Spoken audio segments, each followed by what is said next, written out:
Hari ini ada satu tema yang Tuhan letakkan dalam hati saya, yaitu persaingan yang tersembunyi. Katakan bersama dengan saya, persaingan yang tersembunyi. Semua sudah makan ya Bapak Ibu Saudara? Yang sudah makan katakan amin. Yang belum nanti minta ke Cik Liliana. Tadi saya sudah makan banyak Bapak Ibu Saudara. Dan saya cukup sehat hari ini. Persaingan yang tersembunyi. Dalam hati Bapak Ibu Saudara, kita percaya bahwa kita menginginkan semuanya, kita sepakat bahwa kita menginginkan gereja yang sehat, gereja yang rukun, gereja yang diberkati. Kita juga menginginkan bahwa ada keluarga yang rukun, ada keluarga yang diberkati, ada keluarga yang tanpa konflik. Tapi ada banyak keluarga yang tidak mengalami hal ini. Dan ada banyak gereja yang tidak mengalami hal ini. Seharusnya gereja diciptakan, gereja ada seperti jemaat mula-mula bahwa mereka disukai oleh semua orang dan Tuhan menambahkan jumlah dengan orang yang diselamatkan. Tapi kenapa kok hal itu tidak terjadi? Kenapa kok hal itu yang Tuhan sudah janjikan, kenapa kok itu seringkali tidak terjadi dalam keluarga atau dalam gereja atau dalam kehidupan kita, dalam relasi seluruh kehidupan kita? Tapi saya percaya bahwa kita semua sepakat bahwa itu bisa semua bisa terjadi. Yang percaya katakan amin. Ada keluarga yang benar-benar rukun, ada keluarga yang diberkati. Ada orang tua yang benar-benar dekat dengan anaknya dan ada anak yang dekat dengan orang tuanya. Saya sangat merindukan itu. Dan saya berdoa dengan segenap hati saya bahwa keluarga seperti itu ada di Jemaat Timur semuanya. Yang percaya katakan amin. Coba lihat kanan kirinya lagi, kasih senyum. Kalau enggak kasih senyum berarti keluarganya sedang ada konflik. Dan kita mengerti bahwa ketika kita menginginkan hal itu, apakah itu terjadi secara otomatis? Kebahagiaan, kekuatan, kerukunan di dalam gereja dan di dalam keluarga tidak terjadi secara otomatis. Tapi kita harus mengusahakan pribadi demi pribadi. Hal itu tidak terjadi secara otomatis. Kita diam saja, tiba-tiba semua orang berubah, tiba-tiba ada kerukunan, tiba-tiba ada pernikahan yang diberkati. Saya percaya bahwa hal itu tidak akan pernah terjadi kalau setiap pribadi demi pribadi tidak sepakat dan saling berubah. Yang jadi masalah adalah kita berhadapan dengan sesama manusia. Yang jadi masalah adalah kita harus mengerti di gereja kita tidak ada orang yang sempurna. Yang sepakat katakan amin. Tidak ada para pelayan yang sempurna, tidak ada pemimpin yang sempurna, bahkan tidak ada hamba Tuhan yang sempurna. Dan saya juga percaya bahwa tidak ada juga pernikahan yang sempurna. Suami sempurna sekali. Istri gak perlu minta apa-apa, tiba-tiba suami tahu segalanya. Istri gak perlu ngomong, tiba-tiba dikasih duit. Ini loh ma, tak kasih 5 M, habis ke pasar ratu ma nanti ma. Jangan habis sebelum pulang ya ma ya. Bukankah itu yang diinginkan semua istri? Bukankah itu yang menjadi mimpi buruk bagi para suami? Tidak ada manusia, kita harus sadar bahwa tidak ada manusia yang sempurna. Maka dari itu akan terjadi konflik, maka dari itu akan terjadi banyak cekcok, maka dari itu akan terjadi banyak hal-hal yang tidak mengenakan. Dan saya suka sekali dengan cara iblis supaya pernikahan tidak bahagia, supaya di gereja tidak bertumbuh. Dengan cara apa? Mengadu domba sesama manusia. Saya teringat pelajaran sejarah ketika zaman Belanda untuk menghancurkan orang-orang Indonesia dengan cara Divide et Impera. Pernah tahu Bapak Ibu Saudara? Atau sudah pelajaran cukup lama? Dengan cara apa? Mengadu domba. Dan ini membuat saya berpikir, kenapa kok kita mudah sekali diadu domba oleh setan? Kenapa kok pernikahan kita mudah sekali diadu domba oleh setan? Yang jadi pertanyaan dalam hidup saya selama saya hidup 30 lebih tahun ini. Saya tidak pernah melihat loh iblis itu bertengkar. Pernah ada dengar kesaksian atau ada paranormal yang melihat, saya melihat penglihatan. Saya lihat itu tuyul menjamah kuntilanak. Saya lihat itu gak pernah Bapak Ibu Saudara. Saya tidak pernah melihat sedikit pun iblis terpecah belah. Bahkan ada suatu ungkapan saya dengar dari hamba Tuhan. Kalau para dukun kumpul bersama dalam satu ruangan, mereka bisa sepakat saling bergandengan tangan. Mereka saling benar-benar, bagaimana cara menimba ilmu, bagaimana cara mendapatkan ilmu. Tapi kalau para hamba Tuhan, orang-orang Kristen kumpul satu kamar, kumpul satu ruangan. Mereka bertengkar. Siapa yang sering-sering bertengkar, katakan amin. Bukankah ini yang sering kali terjadi? Kita sering bertengkar dan kita kalah dengan setan. Kita sering bertengkar dan kita kalah dengan gereja-gereja setan yang di luar sana. Mereka itu bisa sepakat, mereka bisa sehati untuk sesuatu yang fana saja. Mereka itu bisa sepakat, apalagi kita Bapak Ibu Saudara. Seharusnya kita itu harus lebih sepakat, seharusnya kita itu harus lebih rukun, seharusnya kita harus lebih baik daripada gereja di luar sana. Amin. Dan ini kerinduan saya, biar di jemaat, di gereja Maorsan semuanya, kita dikenal bukan karena jemaatnya banyak, kita dikenal bukan karena Pak Lukas diurapi, sekali sentuh semuanya rebah. Sekali doa semua diberkati. Tapi biar jemaat kita dikenal karena kita adalah jemaat yang rukun. Bukan hanya hebat di gereja, tapi pernikahan kita juga pernikahan yang bahagia dan diberkati. Berikan kemuliaan luar biasa bagi Tuhan. Dan 6 perkara ini yang dibenci Tuhan. Di Amsal pasal yang ke-6 ayat 16 dan di ayat 19 dikatakan seperti ini. 6 perkara ini yang dibenci Tuhan, bahkan 7 perkara yang menjadi kekejian bagi hatinya. Seorang saksi dusta yang menyemburkan kebohongan dan yang menimbulkan pertengkaran saudara. Ini bagi Tuhan adalah perkara di mana yang dibenci oleh Allah, perkara yang menjadi kekejian bagi hatinya, yaitu bagi siapa yang menimbulkan pertengkaran saudara. Saya ulangi lagi, siapa yang di sini sering bertengkar? Ini firman untuk kita semuanya. Karena suatu kebalikan, karena Tuhan Yesus berkata bahwa kalau kita itu anak-anak damai, artinya kita itu anak-anak Allah. Tapi kalau kita suka bertengkar, kita itu anak-anak, saya sensor saja. Ini adalah menjadi tanda bagi cermin untuk kita semuanya. Apakah di dalam hidup ini kita sering bertengkar atau kita sering membawa damai? Di dalam gereja ini, apakah dengan adanya kita, gereja menjadi semakin damai, tapi ataukah dengan adanya kita, gereja semakin banyak lebih bertengkar? Ketika nggak ada kamu, CG itu rukun, damai, sejahtera, diberkati. Tapi ketika kamu datang, selalu ada aja masalah yang ditimbulkan. Lebih baik Pak, kamu tuh nggak usah di rumah Pak, lebih baik pergi aja Pak, kerja ya Pak, lembur. Karena ketika Papa pulang, selalu ada masalah saja. Siapa yang pernah seperti itu? Katakan amin dalam hati saja. Dan ini, saya suka sekali cerita ini. Ada pertengkaran yang hebat. Kita tahu kalau kita bertengkar, kita nggak mungkin bertengkar di depan banyak orang. Sepakat? Saya nggak pernah jumpai ada orang-orang yang suka bertengkar di depan orang. Kalau seumpamanya ada anak-anak, kalau Bapak Ibu Saudara punya anak, pasti mereka tidak mau bertengkar di depan papa mamanya. Karena kalau mereka bertengkar di depan papa mamanya, mereka akan semakin dimarahi. Kalau kita papa mama, kita nggak mau bertengkar di depan orang tua kita. Kenapa? Karena kita malu. Sepakat ya bersama dengan saya. Tapi ini pertengkaran yang hebat menurut saya. Kenapa? Karena murid-murid bertengkar di depan Tuhan Yesus. Luar biasa. Adakah yang berani bertengkar di depan Tuhan Yesus? Kalau Tuhan Yesus nanti di sorga ada, atau kalau Tuhan Yesus ada di sini, kita tuh bertengkar. Dan para murid melakukan hal yang luar biasa, yaitu mereka bertengkar di depan Tuhan Yesus. Kita buka sama-sama di Matius pasal yang ke-20 ayat 20 sampai dengan 24. Markus dulu aja. Markus pasal yang ke-9 ayat 33 sampai dengan 35. Markus pasal yang ke-9 ayat 33 sampai 35. Kemudian tibalah Yesus dan murid-muridnya di Kapernaum. Ketika Yesus sudah di rumah, ia bertanya kepada murid-muridnya, apa yang kamu perbincangkan tadi di tengah jalan?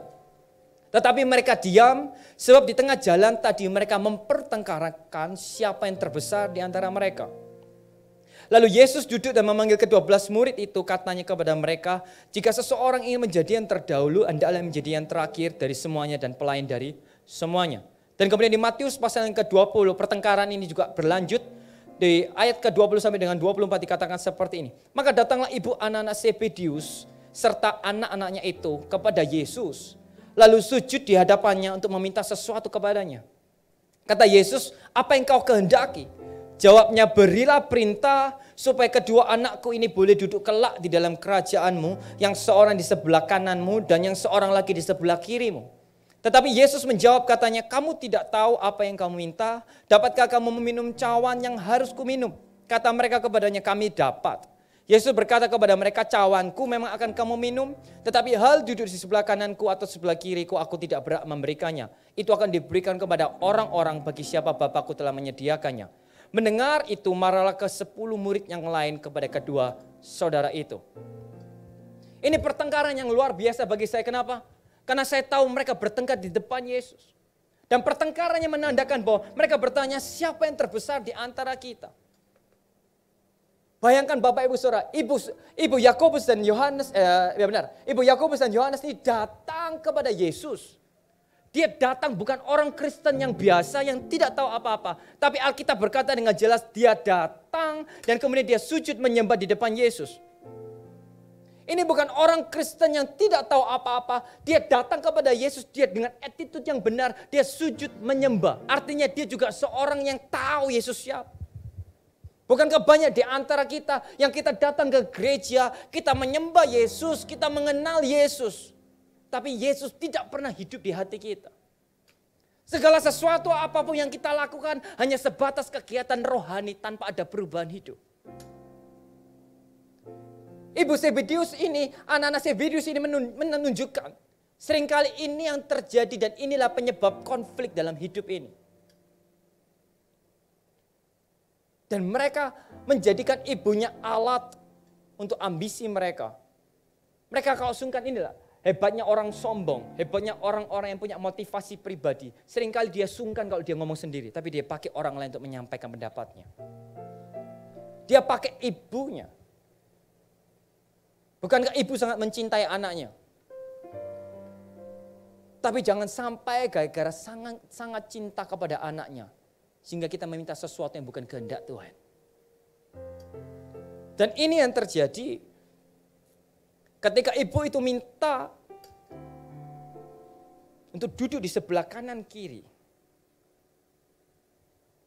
10 muridnya lain marah. Ini kebenaran yang kita tahu. Ketika mereka minta, 2 orang itu minta. 10 murid itu marah bukan karena dia marah menegur 2 orang murid itu yang salah. Tapi 10 orang ini marah, kenapa? Karena mereka juga layak menjadi yang terbesar. Kalau pelayan Tuhannya hanya 1, tidak masalah. Tapi kalau pelayan Tuhannya banyak, apakah kita pernah berpikir siapa yang paling besar di antara seluruh para WL? Siapakah yang paling terbesar di antara seluruh para coach? Siapakah yang terbesar di antara seluruh para CGL? Siapakah yang terbesar di antara para semua anggota keluarga? Dan ini yang seringkali menjadi masalah. Saya bersyukur sekali kalau ada 2 orang murid itu yang dia ngomong aku pengen menjadi terbesar. Sehingga menunjukkan yang 10 juga tidak lebih baik. Yang 10 itu marah, yang 10 itu juga punya motivasi yang berbeda. Dan ini yang seringkali menjadi orang-orang menjadi konflik, menjadi pertengkaran dalam saudara. Karena ada beberapa orang yang menyatakan bahwa orang tersebut lebih baik, lebih besar daripada orang lain. Dan ini tidak terjadi di luar, tapi ini seringkali terjadi di dalam. Dan ini juga dilalui oleh murid-murid Yesus. Dan ini juga dilalui dari orang-orang gereja, yaitu di dalam kita. Ibu ini menunjukkan bahwa menyembah Tuhan itu bagus. Tapi menyembah Tuhan seharusnya membuat hati kita itu lebih baik. Karena ketika kita menyembah Tuhan, kita ketemu dengan hadirat Allah. Dan hadirat Allah seharusnya membuat hati kita itu berubah. Tapi berapa banyak orang Kristen yang kelihatannya baik di luar. Tahu firman Allah, tapi tidak pernah berubah hidupnya. Kita belajar apa yang mereka punyai sehingga mereka itu sangat membuat banyak orang bertengkar. Motivasi yang salah, ego, ambisi pribadi. Yesus menegur murid-muridnya karena apa? Karena ini poinnya. Karena seringkali mereka memandang rendah semua orang dan mementingkan diri mereka sendiri. Dengan mereka berkata bahwa aku ingin menjadi yang terbesar, artinya mereka memandang semua orang lain tidak lebih baik daripada Yohanes dan Yakobus. Bukankah ini seringkali menjadi masalah ketika kita memandang diri kita lebih tinggi daripada semua orang? Seorang suami yang tidak bisa ditegur oleh istrinya. Saya sangat sekali menjumpai seorang bapak-bapak yang cukup keras dan tidak mau ditegur. Karena pakai ayat lagi. Aku ini imam, aku ini kepala rumah tangga. Dan saya itu menggembalakan banyak anak next gen. Tahukah bapak-bapak semuanya ada di sini? Banyak anak-anak next gen yang sakit hati kepada papanya. Kenapa? Karena suka mementingkan diri sendiri dan menganggap lebih besar daripada semua anggota keluarganya. Tapi yang ini saya lihat, bukankah benar faktanya bahwa itu akan menjadi kepala rumah tangga? Benar. Murid-muridnya juga benar, mereka itu nanti akan menjadi yang terbesar. Itu fakta. Tapi yang Tuhan ingin tegur, yaitu hatinya. Karena ini seringkali menimbulkan pertengkaran di dalam rumah tangga ketika bapak-bapak untouchable. Tidak ada satu pun yang bisa disentuh. Dan berapa banyak anak-anak yang harus menangis, hanya diam saja. Datang kepada saya, aku gak bisa mengubah papaku. Dan saya hanya memberikan nasihat, ada banyak perkara, ada banyak masalah yang tidak ada solusinya. Solusinya sabar dan menunggu waktu. Tapi di sini nggak ada, semua bapak-bapak baik. Amin bapak-bapak. Semua bapak-bapak layak dipuji, layak dibanggakan, layak disembah.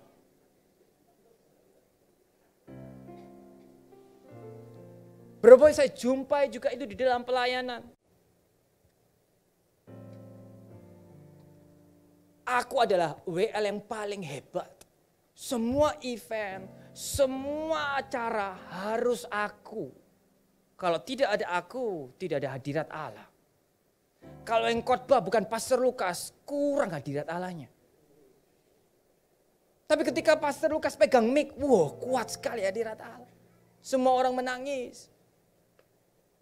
Berapa banyak di antara kita juga yang seringkali kita itu sangat-sangat sombong dan merasa aku lebih baik. Saya itu sering diuji di dalam hal ini. Benar-benar saya bersyukur, saya sering diuji. Kenapa? Karena ketika kita sudah mulai sombong, percayalah bahwa Allah tidak akan pernah memakai kita lebih daripada hari ini. Dan Yesus sudah memberikan jalannya, kalau kamu ingin dipakai Tuhan besar, kamu harus menjadi pelayan. Kalau kamu ingin dipakai Tuhan besar, kamu harus menjadi hamba. Kenapa? Kalau kita punya motivasi yang seperti ini, percayalah bahwa tidak akan pernah ada konflik. Tapi seringkali konflik terjadi karena kita merasa bahwa kita orang yang paling hebat. Dan ketika hal ini terjadi, ketika saya baca firman ini, saya kemudian merenungkan. Apa yang sudah dilakukan oleh para murid sehingga mereka layak disebut terbesar. Mereka belum melakukan apapun. Mereka belum melayani Tuhan sampai seperti apapun. Mereka belum disalib, mereka belum mati bagi Kristus. Tapi seakan-akan mereka sudah layak untuk mendapatkan upah yang paling besar. Berapa banyak di antara kita Bapak Ibu Saudara yang baru berkorban sedikit saja. Tapi seakan-akan seluruh gereja itu jalan gara-gara aku. Amin. Amin. Apakah ada yang seperti itu? Kalau CG tidak ada aku, tidak akan pernah ada jalan. Kalau CG tidak ada coach, tidak akan pernah jalan. Saya ini masih percaya Bapak Ibu Saudara, sekalipun kita tidak ada, Tuhan masih bisa bekerja. Tapi kalau Tuhan izinkan kita bekerja bersama dengan Dia, bukankah itu kasih karunia yang Tuhan letakkan dalam hidup kita? Berapa banyak di antara kita yang seringkali ini persaingannya ada di dalam. Saya mengambil contoh seorang ibu-ibu. Tidak ada di sini karena ibu-ibu semuanya baik. Ketika dia diberikan baju oleh suaminya, diberikan baju 500.000 atau tas. Dia sangat bangga. Berjalan di mana diambil tasnya ditenteng. Halo, semua tasku 500.000. Tapi nah itu tasnya dibanting-banting. Mungkin lebih dari 500.000. Tasnya begitu dia banggakan tas yang dikasih suami ini. Tapi ketika arisan, Ada ibu-ibu yang lain datang dan berkata, aku dikasih suamiku tas harganya 1.500.000. Apa yang dilakukan ibu tersebut? Bersyukur. Jarang. Yang ada adalah, aku harus lebih baik daripada orang itu lagi. Dulunya dia bersyukur, dulunya dia sangat mencintai tas ini, dulunya dia gara-gara ini suaminya dikasih sarapan, suaminya dikasih lunch, suaminya dikasih semuanya. Tapi gara-gara ada orang yang dikasih lebih mahal, dia marah. Bukankah itu yang sering kali terjadi Bapak Ibu Saudara? Kalau aku sudah dipelayani singer, aku bersyukur sekali, aku mengucap syukur sekali. Tapi ketika lihat ada teman kita yang gak bisa apa-apa dan tidak lebih baik daripada kita dipakai jadi WL, kita tuh marah. Berapa banyak di antara kita seperti itu? Di sini tidak ada, di luar banyak. Dulu saya mengucap syukur ketika ada Bapak Lukas datang kepada saya, kamu ya jadi CGL. Saya senang. Pulang ke rumah, kita makan di luar, kita makan mewah. Kenapa? Papa jadi CGL. Wes. Tapi minggu depannya Pastor Lukas menunjuk orang lain, temannya yang tidak lebih baik daripada dia untuk jadi coach. Pulang ke rumah ngambek. Berapa banyak di antara kita yang seperti itu? Atau di dalam kerjaan. Aku mengucap syukur untuk salary yang dikasih. Aku mengucap syukur untuk jabatan yang dikasih. Tapi sewaktu-waktu ada orang baru yang datang, baru masuk kerja, dan salary-nya lebih banyak di antara kita, lebih daripada kita. Berapa banyak di antara kita ini yang menjadikan sumber konflik yang dulunya aku bersyukur, tapi ketika kita lihat orang lain, kita nggak bersyukur. Dulunya aku menerima itu dengan sukacita. Dulunya aku lihat suami itu yang paling ganteng. Jangan dibanding-bandingkan dengan suami yang lain. Karena semua orang itu gantengnya relatif. Jelek itu mutlak.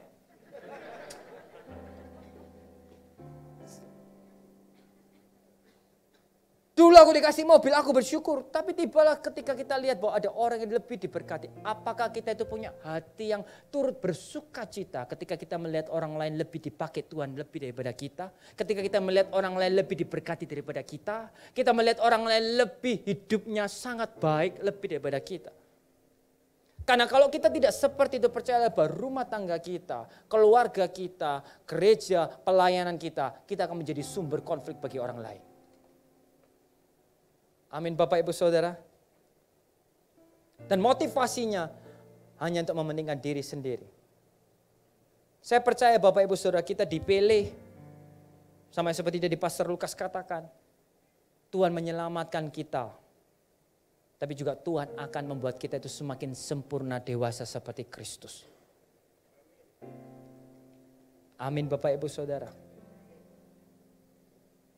Dan yang kedua, jelas motivasi yang salah, ini yang sering kali menjadi sumber konflik. Kalau hati kita sudah salah, perkataan kita juga salah. Berapa banyak di antara kita yang berkonflik gara-gara perkataan, mulut yang menghancurkan hubungan. Berapa banyak di antara kita yang sadar, apa yang kita katakan melukai banyak orang, apa yang kita katakan menjadi sumber konflik bagi orang banyak. Diam adalah cara respon yang terbaik kalau kita nggak tahu harus berkata apa. Diam adalah cara yang terbaik kalau perkataan kita itu bisa menyakiti pasangan kita atau menyakiti orang-orang di gereja.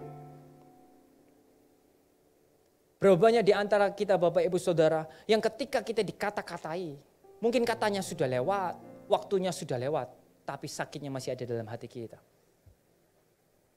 Bukankah banyak pertengkaran saudara yang kita lihat gara-gara perkataan yang kasar, kejam, dan cenderung menghina.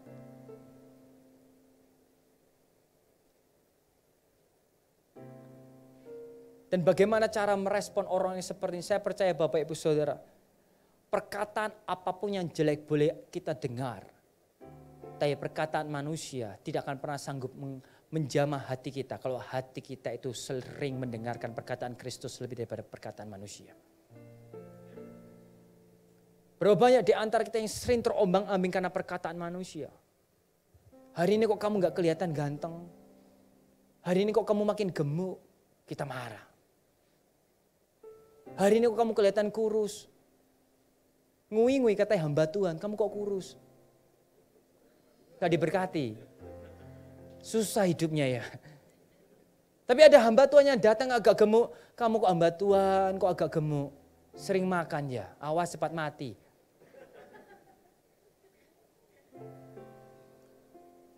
Saya hanya tahu Bapak Ibu Saudara, bahwa manusia seringkali berkata-kata hal yang buruk dalam hidup kita. Dan akan terus terjadi. Kalau kita berhasil kita akan dikatai, kalau kita gagal kita juga akan dikatai. Karena manusia ada untuk mengata-ngatai. Tapi saya percaya di sini tidak ada. Lihat kanan kirinya lagi. Mulutmu itu benar-benar dijaga. Manis. Dan apakah ketika kita melihat hal itu, bagaimana caranya ketika kita mengatasi orang musuh? Saya berdoa bahwa tidak ada orang-orang yang punya motivasi pribadi yang seperti itu. Tidak ada orang yang tidak menggunakan mulutnya tidak dengan bijaksana. Tapi kalau ada, bagaimana caranya supaya kita itu bisa menang terhadap orang-orang yang seperti ini? Apakah kita itu sambar? Apakah kita itu balas dengan emosi?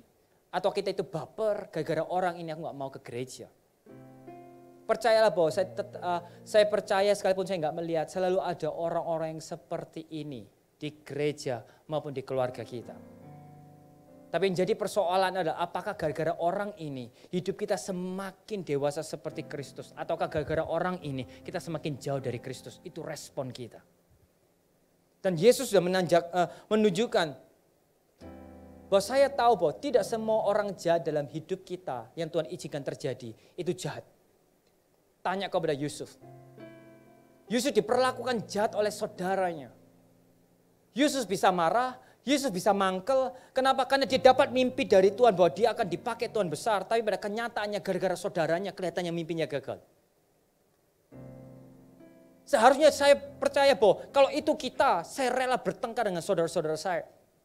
Tapi Yusuf tidak seperti itu. Dan itulah cara Tuhan bahwa tidak semua orang-orang jahat di dalam hidup kita itu menimbulkan suatu dampak yang negatif. Saya percaya bahwa banyak Tuhan izinkan orang jahat di dalam hidup kita untuk menunjukkan karakter kita itu seperti apa. Amin Bapak Ibu Saudara. Dan bagaimana kita cara menang terhadap orang-orang seperti ini? Yang pertama, tentu saja kita harus dewasa dan hati yang besar untuk mengerti dan menerima. Bapak Ibu Saudara, yang diminta oleh murid-murid itu adalah tempatnya Tuhan Yesus. Pernah sadar sih ketika murid-murid itu aku minta duduk di sebelah kanan. Itu adalah tempat ketika saya lihat tafsirannya. Yang diminta itu adalah tempatnya Tuhan Yesus. Kenapa? Yesus akan duduk di sebelah kanan Bapak. Maka Tuhan Yesus bilang kan, dapatkah kamu sanggup meminum cawanku? Tapi yang jadi pertanyaan, apakah Yesus marah? Apakah Yesus membalas segalanya dengan kamu itu enggak layak? Apakah Yesus kemudian baper? Kamu enggak jadi muridku lagi. Terus kamu pergi mancing lagi. Yesus tidak baper seperti Kain. Dia bunuh saudaranya. Kenapa? Karena Habel lebih baik daripada dia. Yesus tidak baper sekalipun tempatnya yang diminta, sekalipun haknya yang diminta. Yesus sabar, Yesus cukup dewasa karena dia tahu orang yang seperti ini adalah orang-orang yang butuh kedewasaan kita. Kalau kita meresponnya dengan emosi, bukankah kita tidak lebih baik daripada orang tersebut? Amin Bapak Ibu Saudara. Maka itu kita harus sabar dan kita tidak tersinggung. Dan kita mengerti. Karena ketika saya renungkan jadi Yesus itu tidak mudah. Dia habis, kalau kan Bapak Ibu Saudara baca di perikop sebelumnya, Tuhan Yesus sudah menceritakan bagaimana nanti dia akan menderita, disalib. Dia sedang sedih dan kemudian muridnya datang minta posisinya. Tapi segala apapun yang menjadi beban hidup Yesus tidak membuat dia itu marah, emosi, sakit hati. Bukankah ini yang harusnya jadi pelajaran kita? Kalau kita menyembah Yesus, seharusnya hati kita juga sabar seperti Yesus. Kalau kita menyembah Yesus, bukankah ini yang seharusnya menjadi hati kita? Hati kita cukup dewasa untuk kita bisa menerima kesalahan orang lain. Bukankah gereja ada karena ada banyak orang-orang yang tidak sempurna di tempat ini. Amin Bapak Ibu Saudara. Kalau ada orang-orang yang seperti itu, kita harus apa? Sabar. Kok tiba-tiba ada anggota CG, Pak besok aku minta ya pelayanan khotbah Pak. Saya rasa khotbahnya Bapak jelek. Kita harus sabar. Kita harus dewasa.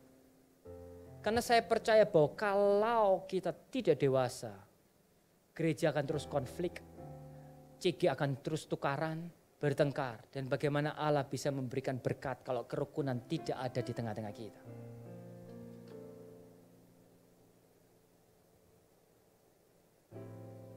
Dan juga di kehidupan keluarga.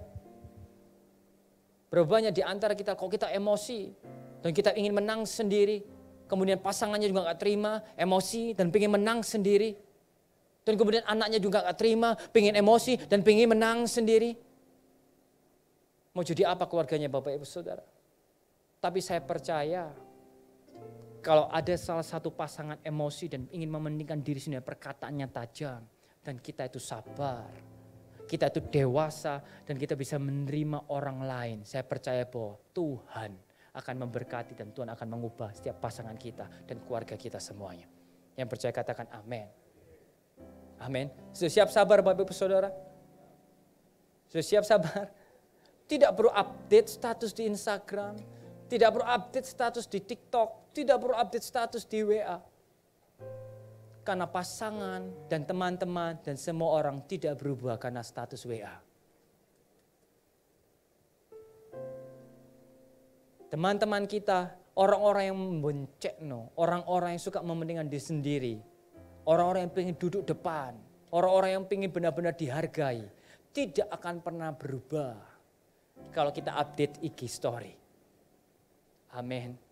Tapi orang tersebut akan berubah ketika kita lihat, kita memperlihatkan kedewasaan kita. Tapi kenapa kok orang itu bisa dewasa?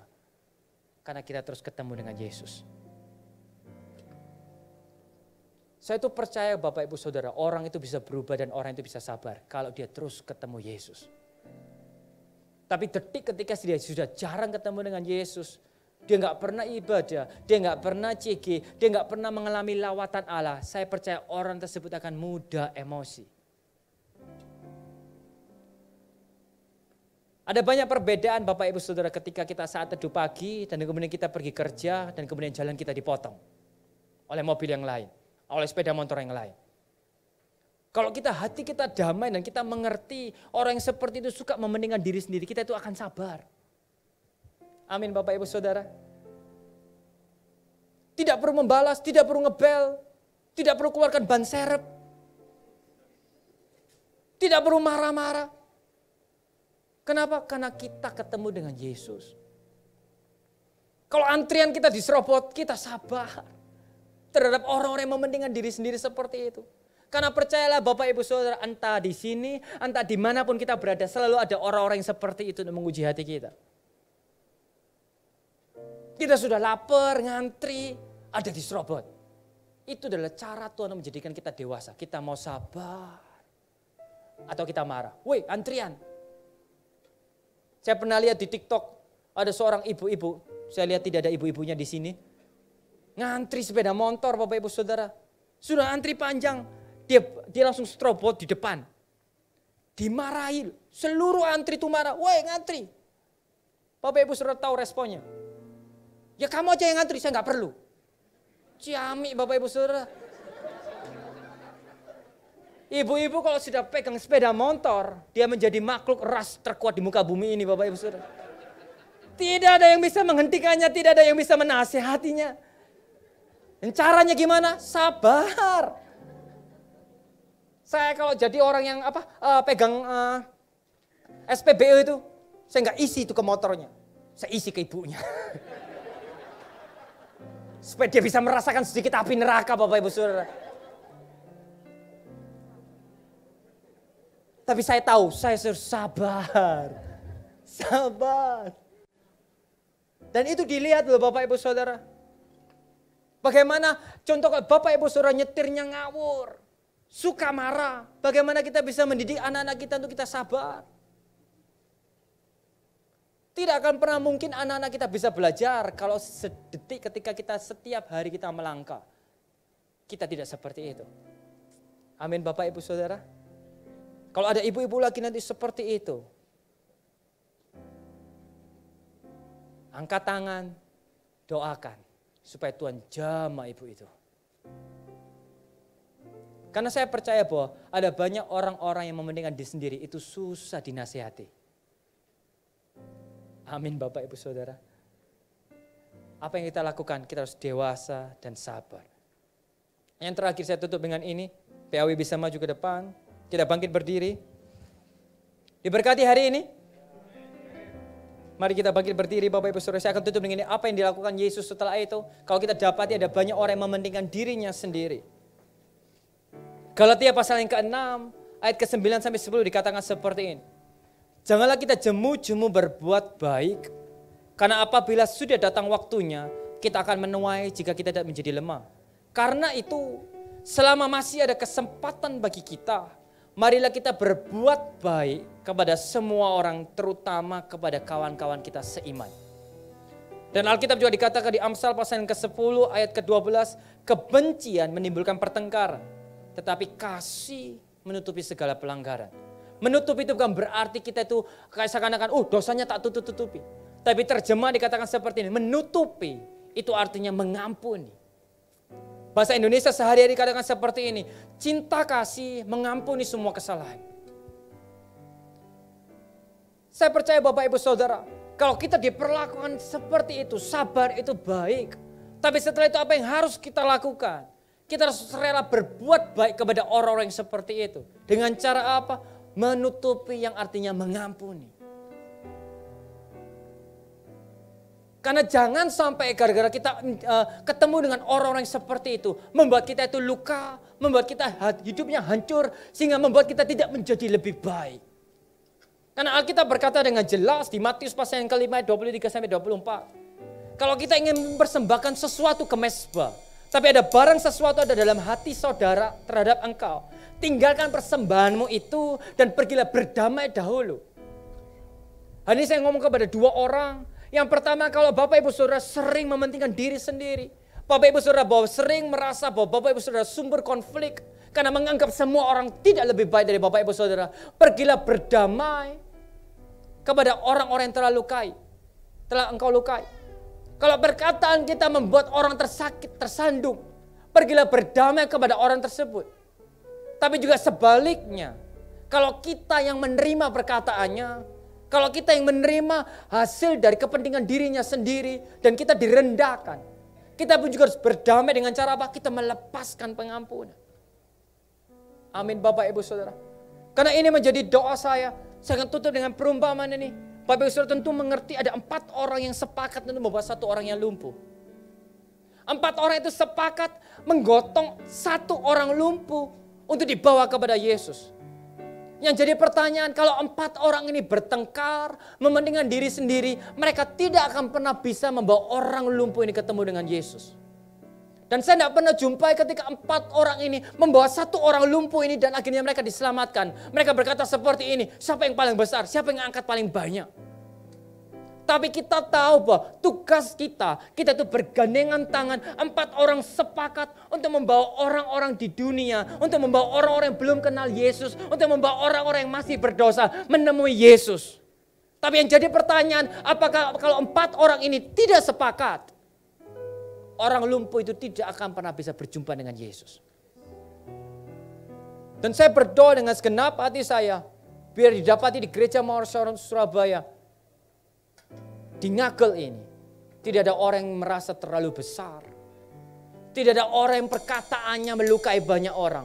Tapi ada banyak orang yang dewasa, mendahulukan orang lain, sepakat, bukan mengukur seberapa banyak pelayanan. Tapi kita mau sepakat, benar-benar sepakat untuk kita menggotong 1 persatu orang lumpuh. Setiap ministry sepakat, bukan espro yang paling penting, bukan PAW yang paling penting, bukan pekotbah yang paling penting. Tapi kita semua menjadi satu kesatuan untuk membawa jiwa-jiwa orang-orang yang datang di gereja kita bertemu dengan Yesus.